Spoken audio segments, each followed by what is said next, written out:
Assalamualaikum warahmatullahi wabarakatuh. Perkenalkan, saya Dendi Sugito. Di sini saya akan menjelaskan mengenai topik pembahasan saya untuk mata kuliah PSI dengan materi presentasi bab 1 topik PSI. Di sini ada biodata saya atas nama saya dan nomor NPM saya. Langsung saja kita ke pembahasan.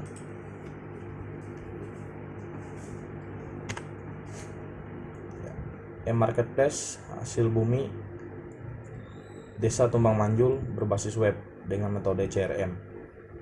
Ini judul atau topik yang saya angkat. Studi kasusnya berada di Desa Tumbang Manjul, Kecamatan Suruyan Hulu, Kabupaten Suruyan. Latar belakang mengenai topik saya, Indonesia terkenal sebagai tanah surga. Ungkapan ini disematkan bukan tanpa alasan. Hal ini lantaran berbagai kekayaan alam yang terkandung di dalamnya, seperti batu bara, rempah-rempah, padi, hasil perkebunan, pertanian, kayu, biji besi, kekayaan hutan, dan emas. Namun dengan melimpahnya kekayaan alam di tanah air menjadi pekerjaan rumah tersendiri bagi kita untuk memanfaatkan dengan baik, guna menjaga keberlanjutan sumber daya alam atau SDA ini ke generasi berikutnya. Sumber daya alam SDA merupakan sebuah kekayaan alam yang dimanfaatkan untuk mencukupi kehidupan manusia agar lebih sejahtera. Adapun sumber daya alam sendiri dibagi menjadi beberapa jenis, yaitu berdasarkan materi, berdasarkan tempatnya, berdasarkan proses terbentuknya, berdasarkan nilai kegunaan atau ekonomisnya, berdasarkan sifat pembentukannya, dan berdasarkan Undang-Undang Nomor 11 Tahun 1976 tentang pertambangan.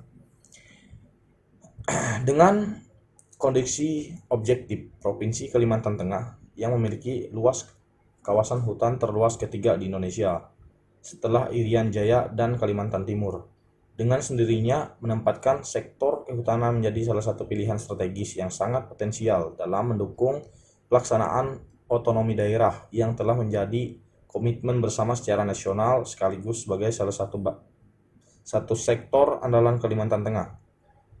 Badan Pusat Statistik (BPJS) mencatat ekspor logam mulia, perhiasan atau permata mengalami kenaikan signifikan selama Juli 2020. Nilainya mencapai 1,2 miliar atau naik dibandingkan bulan sebelumnya sebesar 567,4 juta US dollar. Menurut Kepala BPJS Suharyanto, kenaikan ekspor disebabkan salah satunya oleh kenaikan harga emas. Rinciannya, harga emas pada Juli 2020 naik 6,6% dibandingkan Juni 2020, serta naik mencapai 30,69% jika dibandingkan dengan Juli tahun lalu. Ekspor sarang burung walet Indonesia tahun 2018 bisa mencapai 40 triliun. Ini kan potensi besar yang terbukti menghasilkan devisa. Hanya memang tata niaga kita yang belum berjalan secara baik. Katanya, Guru Banun mengatakan bahwa saat ini pemerintah juga memberikan perhatian khusus pada sarang burung walet kotor yang masih berusaha diekspor ke negara Cina.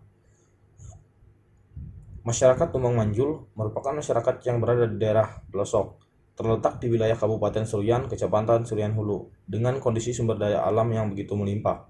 Sejak dulu hingga sekarang, masyarakat menggeluti usaha tersebut untuk memenuhi kebutuhan sehari-hari. Dengan adanya beberapa usaha yang digeluti masyarakat, maka usaha tersebut perlu dilakukan peningkatan sehingga masyarakat tetap bisa melakukan usaha tersebut dan dapat memiliki penghasilan. Namun sayangnya usaha masyarakat tersebut kurang optimal sehingga hanya orang-orang tertentu yang bisa meninjau progres mengenai usaha yang digeluti masyarakat Tumbang Manjul tersebut. Hal ini bukan tanpa sebab, melainkan karena dampak dari sulitnya masyarakat untuk meningkatkan hasil bumi yang mereka hasilkan. Permasalahan yang sedang dihadapi, harga penjualan yang tidak stabil oleh pelaku permainan tengkulak. Masyarakat tidak bisa melakukan promosi hasil bumi yang mereka dapat, tidak bisa menaikkan harga jual hasil bumi yang mereka dapat, mengatur persaingan yang kondusif antar masyarakat agar bisa mengetahui harga terupdate-nya. Dengan adanya permasalahan tersebut, maka solusi yang ditawarkan, harga menjadi stabil karena pembelian datang dari berbagai daerah. Dengan adanya bentuk media teknologi yang berbentuk website, maka masyarakat dapat dengan mudah melakukan promosi ke berbagai daerah dengan praktis dan mudah. Dengan adanya web ini, masyarakat tentunya dapat mendapatkan harga yang sesuai dan standar, dan website ini juga nantinya dapat mengatur masyarakat agar tetap melakukan penjualan secara teratur dan tidak melakukan kecurangan satu sama lain. Dengan adanya website ini, masyarakat bisa melihat update harga jual maupun pembelian. Perumusan masalah. Berdasarkan uraian latar belakang di atas dapat dirumuskan pokok permasalahan sebagai berikut. Yang pertama, bagaimana membuat sistem e-commerce agar bisa menentukan harga yang tidak stabil ulah permainan tengkulak. Dan yang kedua, bagaimana membuat sistem e-commerce agar bisa menentukan harga yang tidak stabil ulah permainan tengkulak. Bagaimana membuat sistem e-commerce yang bisa menjadi media promosi hasil bumi keluar daerah. Dan yang ketiga, bagaimana membuat sistem e-commerce agar bisa menaikkan harga jual agar tidak semena-mena dalam pembelian emas dan sarang. Yang keempat, bagaimana membuat sistem e-commerce agar bisa meningkatkan efisiensi persaingan yang baik antar masyarakat. Yang kelima, bagaimana membuat sistem e-commerce agar membuat fitur yang bisa menampilkan harga terbaru. Tujuan penelitian. Tujuan penelitian ini adalah membuat e-marketplace hasil bumi Desa Tumbang Manjul berbasis web. Kita ingin memberikan fasilitas yang memudahkan masyarakat Tumbang Manjul dalam menjual hasil bumi ke daerah luar dengan memanfaatkan web. Manfaat dari e-marketplace hasil bumi ini adalah untuk memberikan suatu nilai manfaat untuk masyarakat Desa Tumbang Manjul agar bisa memberikan kemudahan bagi masyarakat untuk dapat mempromosikan hasil alam yang mereka hasilkan. Dengan adanya media ini, masyarakat tentunya sangat terbantu dalam pengoptimalan promosi hasil daerah. Batasan masalah. Batasan-batasan masalah pada penelitian proyek sistem informasi ini yaitu sebagai berikut. Yang pertama, perancangan dan pembuatan website e-marketplace ini untuk market Desa Tumbang Manjul. Yang kedua, transaksi jual beli melalui internet khusus dalam sebuah website. Yang ketiga, sistem promosi yaitu dilakukan secara online. Yang keempat, sistem pembayaran, proses pembayaran dilakukan transfer. Metode penelitian. Dalam penyusunan laporan, penulisan menggunakan beberapa metode dan berpegang pada teknik-teknik sebagai berikut. Pengumpulan data. Yang pertama, wawancara. Melakukan wawancara secara langsung kepada mitra usaha guna mendapatkan informasi lisan yang diperlukan dalam kebutuhan penelitian. Yang kedua, observasi. Melihat dan mengamati secara langsung perkembangan market yang ada di tengah masyarakat. Yang ketiga, studi pustaka, berpedoman dengan buku-buku referensi sumber-sumber dari internet yang berkaitan dengan kebutuhan penelitian. Pengembangan sistem. Yang pertama, analisa data. Dalam suatu penelitian sangat diperlukan suatu analisa data yang berguna untuk memberikan jawaban atas permasalahan yang sedang diteliti. Analisis data itu sendiri adalah proses mengatur urutan data, mengorganisasikan dalam suatu pola kategori yang satuan uraian dasar. Dan yang kedua, desain sistem. Desain sistem adalah merancang atau membuat sistem baru yang diharapkan mampu mengatasi masalah sistem lama, atau dapat juga didefinisikan sebagai menggambarkan serta pendefinisian dari suatu masalah, perencanaan dan pembuatan rancangan atau pengaturan dari beberapa elemen yang terpisah dari suatu kesatuan yang utuh.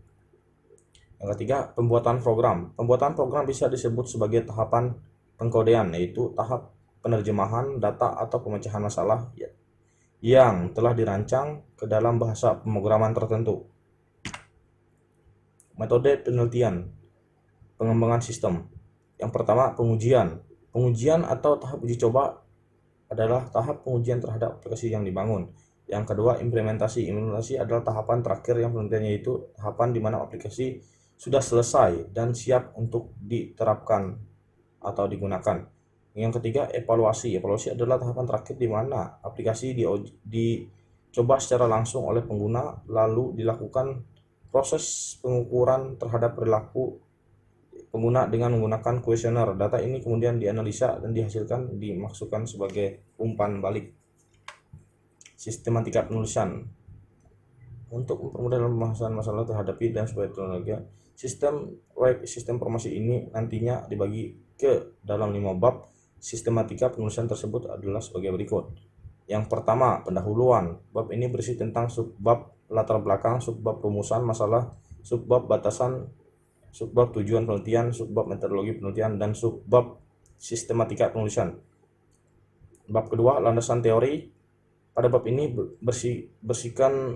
berisikan subbab gambaran umum sistem, subbab tinjauan umum sistem, dan subbab tinjauan singkat software. Sekian dan terima kasih presentasi yang saya dapat saya sampaikan. Kurang lebihnya saya mohon maaf. Saya ucapkan terima kasih kepada Pak Dwi. Semoga sehat selalu dan dilancarkan segala urusannya. Saya akhiri, wabillahi taufiq wal hidayah. Wassalamualaikum warahmatullahi wabarakatuh.